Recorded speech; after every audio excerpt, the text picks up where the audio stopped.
Hey friends, welcome back to my channel. आज हम in darkness इस फिल्म के बारे में बात करेंगे, जो कि 2011 में रिलीज हुई थी और IMDb पे इस फिल्म की रेटिंग है 7.3। ये फिल्म ऑस्कर के लिए भी नॉमिनेटेड थी। तो आइए देखते हैं इस फिल्म की कहानी क्या है। ये पोलैंड है और वर्ल्ड वॉर 2 शुरू हो चुका है और पोलैंड पे जर्मनी अपना कब्जा भी कर चुकी है और यहाँ के जूज लोगों पे अपना अत्याचार भी हिटलर ने शुरू कर दिया है। फिल्म के पहले ही सीन में हम दो चोर देखते हैं जो एक घर में चोरी कर रहे हैं। तो ये दोनों चोर एक घर के अंदर चोरी करते हैं और अक्सर चोरी किया हुआ सामान जमीन के अंदर जो गटर्स बने हुए हैं उनके अंदर छुपा देते हैं। और एक दिन इनको इस गटर में छुपने की जगह बनाते हुए कुछ जूस लोग मिलते हैं। तो वो सारे जूस इन दोनों को ऑफर देते हैं कि हमारे बारे में किसी को भी कुछ भी मत बताओ, इसके बदले हम तुम्हें हर रोज 500 रुपए देंगे। इन दोनों चोरों में से एक का नाम है पोल्डेक, जो कि ये डील मान लेता है, लेकिन पोल्डेक का साथी इससे मना करता है, पर पोल्डेक उसे चुप रहने के लिए कहता है। और फिर एक दिन अचानक से सभी जूस को मारने के ऑर्डर्स दिए जाते हैं और नाजी सैनिक हजारों जूस को मारने लगते हैं। तब कुछ जू लोग बचने के लिए अपने परिवार के साथ उस गटर के अंदर छुपने के लिए आ जाते हैं और तब वहाँ पर पोल्डेक भी आ जाता है ये देखने के लिए कि यहाँ पर कौन कौन छुपा हुआ है। वहाँ पर बहुत सारे जूस थे और सभी के सभी गटर के अंदर जाना चाहते थे अपनी जान बचाने के लिए, अपने परिवार को बचाने के लिए। यहाँ पर बहुत सी औरतें भी है जो गटर के अंदर जाना चाहती है अपने छोटे छोटे बच्चों को लेकर, उनको और खुद को बचाने के लिए। वहाँ पर दो बहनें भी थी। बड़ी बहन का नाम क्लारा था और छोटी बहन का नाम मनिया था। मनिया इस गटर के अंदर नहीं जाना चाहती थी, लेकिन फिर भी उसकी बहन उसे जबरदस्ती उसके अंदर उतार देती है और जब वो अंदर जाती है तो मनिया बहुत रोने और चिल्लाने लगती है और कहती है कि मुझे बाहर जाना है, मुझे इस बदबूदार जगह में नहीं रहना है। पर क्लारा उसे बहुत मारती पीटती है और चुप करा देती है। फिर पोल्डेक उन्हें सेफ जगह जाने के लिए रास्ता दिखाने लगता है, लेकिन वहाँ इन लोगों के अलावा भी बहुत सारे लोग छुपने की कोशिश में आ गए थे। फिर पोल्डेक उन सभी को टेम्पररी एक जगह पर रुकने के लिए कहता है और वहाँ से चला जाता है और जाते समय उसकी नजरों के सामने बाहर चल रहे हैवानियत के मंजर की एक झलक भी देख पाना इंसानों के लिए या इंसानियत के लिए मुश्किल हो रहा था। फिर रात हो जाती है और यहीं पर नीचे गटर के अंदर ये सभी लोग सोने की कोशिश करने लगते हैं। जब क्लारा की आंख लग जाती है तो चुपके से उसकी बहन मानिया उठकर वहाँ से बाहर निकल जाती है। जब क्लारा को ये बात पता चलती है तो वो बहुत दुखी हो जाती है, रोने बिलखने लग जाती है। अपनी बहन को ढूंढने के लिए वो ऊपर भी जाना चाहती है, लेकिन उसके साथ जो लोग हैं वो ऐसा करने से उसे मना करते हैं। लेकिन क्लारा भी कहीं ना कहीं जानती है कि अब तक शायद उसकी बहन जिंदा भी नहीं होगी। फिर पोल्डेक इन लोगों के लिए कुछ खाना पीना लेकर अगले दिन वहाँ पर वापस आ जाता है और वहाँ जितने भी लोग हैं सभी के सभी बहुत भूखे हैं, इसीलिए वो सब लोग छीना झपटी करने लगते हैं। सब लोग चाहते हैं कि उनको ज्यादा से ज्यादा खाना मिले, उनके परिवार वालों को भी खाना मिले, क्योंकि कल इन लोगों के लिए कुछ खाने को मिले या ना मिले इसकी कोई गारंटी नहीं है। उसके बाद पोल्डेक इन सब से कहता है कि आप सभी लोग यहाँ पर बहुत ही ज्यादा तादाद में आ चुके हो, मैं आप सब की जिम्मेदारी नहीं ले सकता, भले ही इसके लिए मुझे आप लोग पैसे दे रहे होंगे, लेकिन मैं सिर्फ 10 लोगों को बचा सकता हूँ। सभी लोग हल्ला मचाने लगते हैं और बार्गेन करने लगते हैं कि कम से कम 12, 14, 15 लोगों को तो तुम एटलीस्ट बचा ही सकते हो। पर पोल्डेक नहीं मानता। बहुत बहस करने के बाद आखिरकार वो 12 लोगों को बचाने के लिए मानता है और बाकी लोग निराश हताश नजरों से बस उसकी तरफ देखते ही रह जाते हैं। और फिर पोल्डेक उन सभी 12 लोगों को लेकर एक दूसरी जगह पर आता है। ये जगह पोल्डेक के हिसाब से सबसे ज्यादा सेफ जगह है और इन लोगों को यहाँ पर कोई भी नहीं ढूंढ पाएगा।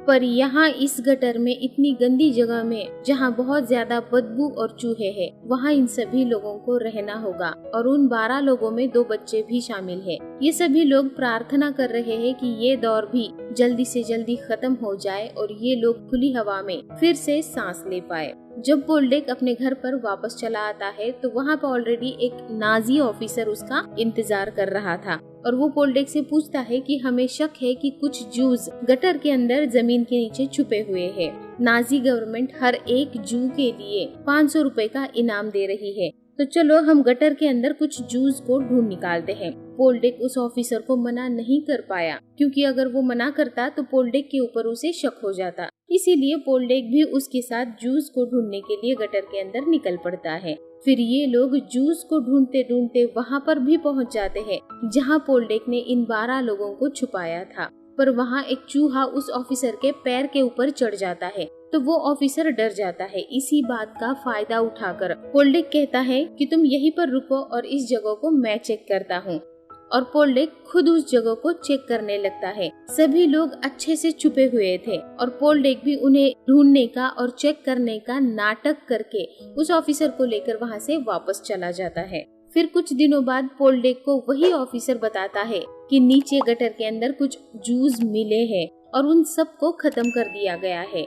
ये सुनकर पोल्डेक जाकर देखता है कि वो सब कौन जूस है। क्या वो वही जूस है जिनको पोल्डेक ने छुपाया था? लेकिन वो जूस नहीं थे, बल्कि वो लोग थे जिनको पोल्डेक ने छुपाने से मना कर दिया था। ऐसे ही इन लोगों को यहाँ इस गटर में रहते रहते अब कई दिन बीत चुके हैं और इनको यहाँ खाने पीने का सामान पोल्डेक प्रोवाइड करता है और पैसे लेकर वहाँ से चला जाता है। लेकिन अब इन लोगों के पास जितने भी पैसे थे वो भी खत्म होने को आए हैं।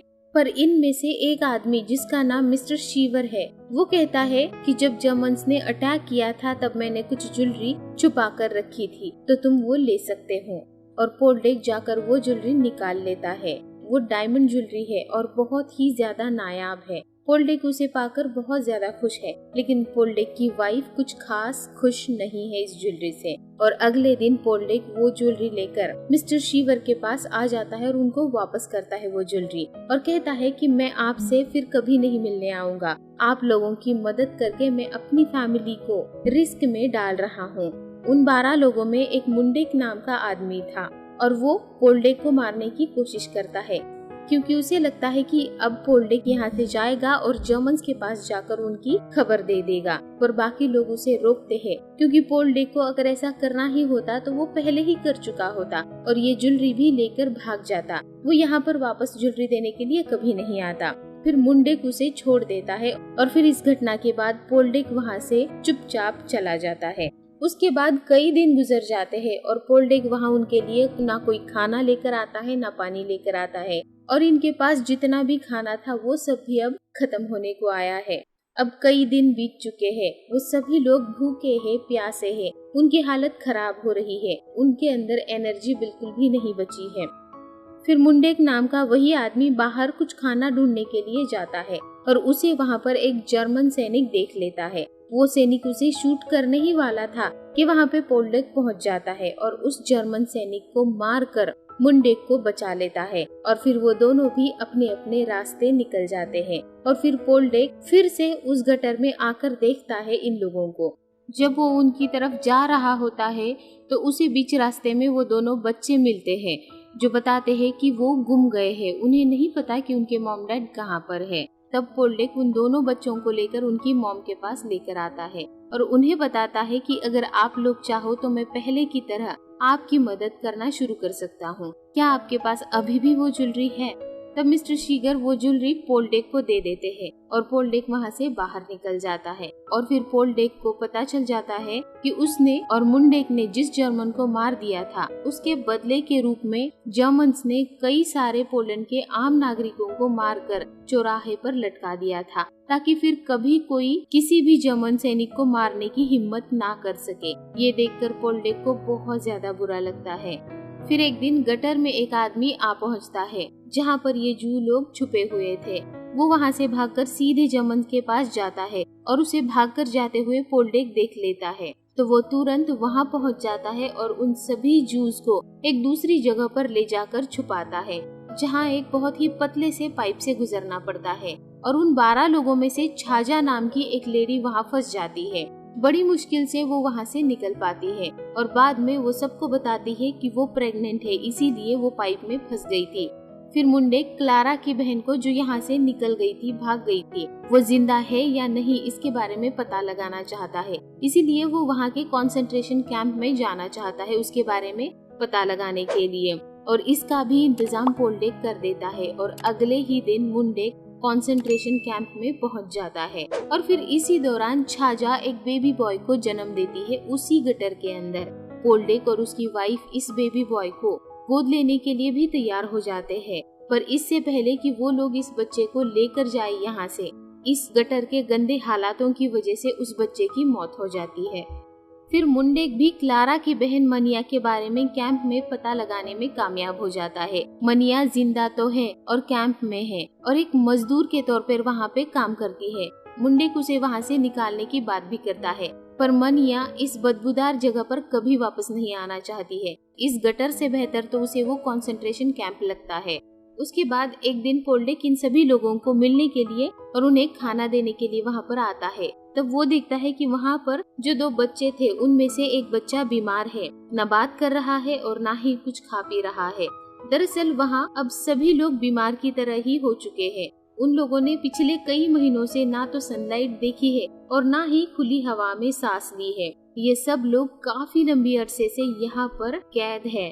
उसके बाद उन्हें ये भी पता चलता है कि ये लोग अब पोल्डेक को उसके काम के बदले में उसे कुछ भी नहीं दे सकते। उनके पास जो भी था वो सब कुछ अब खत्म हो चुका है। तब पोल्डेक अपनी पॉकेट से पैसे निकालता है और उस आदमी को देता है और उसे ये भी कहता है कि किसी को भी पता नहीं लगना चाहिए कि ये पैसे मैंने दिए हैं या फिर आप लोग मुझे वापस कुछ भी नहीं दे सकते। दरअसल पोल्डेक कहीं ना कहीं इन सब से भावनिक रूप से इंसानियत के खातिर जुड़ चुका है। उसको इन लोगों का दर्द, इनकी तकलीफ महसूस हो रही है और उसके लिए मुश्किल बात ये है कि वो इसको इग्नोर भी नहीं कर पा रहा है बाकी लोगों की तरह। इसीलिए वो आगे भी चाहे पैसे मिले या ना मिले, जितनी भी हो सके वो इन लोगों की मदद करता रहता है। फिर दिन गुजरते जाते हैं और अभी भी इन लोगों के लिए कोई भी उम्मीद की किरण नजर नहीं आ रही थी। इन सब लोगों को आजादी की कोई भी खबर मिलने के कोई भी आसार नहीं नजर आ रहे थे। तभी एक दिन अचानक से